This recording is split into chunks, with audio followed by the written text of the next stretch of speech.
బాగా మెరుగు పెట్టావయ్యా. బంగారు నగలకు కూడా మెరుగు పెడతానమ్మా. అవునా? బంగారం కొట్లోకి వెళ్తే 100లో ఖర్చు అవుతుంది. నాకు 50 ఇస్తే చాలు. 50 అంటే చాలా చవక.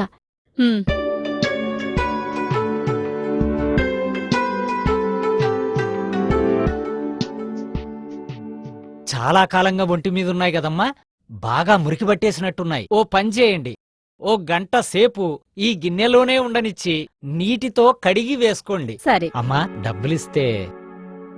ఇదిగో నబ్బాయి నీ డబ్బులు. గంట అయ్యాక తీసుకోండమ్మా. అలాగే.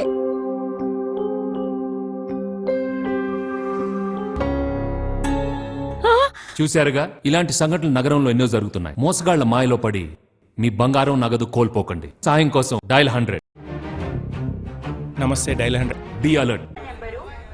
అమ్మా, సార్ పిలుస్తున్నారు. సారా? ఎవరు? అదిగో మా ఇన్స్పెక్టర్ గారు. రండి సార్. నమస్తే సార్. ఏమ్మా, డబ్బు నగల కోసం పక్క వీధిలో 2 మర్డర్స్ అయ్యాయి. పరిస్థితులు ఏం బాగోలేవు. మేము మఫ్టీలో ఉన్న పోలీసులం. నీ ఒంటి మీద ఉన్న నగలన్నీ తీసుకు మావాడు ప్యాక్ చేసి ఇస్తాడు. అలాగే సార్. రవి. సార్.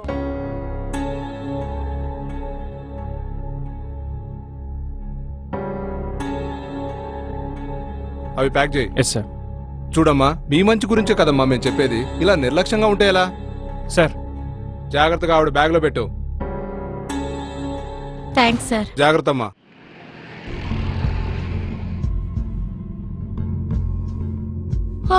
చూశారుగా, నిజమైన పోలీసులు ఎప్పుడు యూనిఫామ్ లో బృందంగా ఉండి విధులు నిర్వహిస్తారు.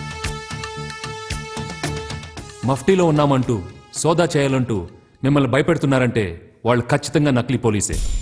సాయం కోసం డయల్ 100. నమస్తే, డైల్ 100. బి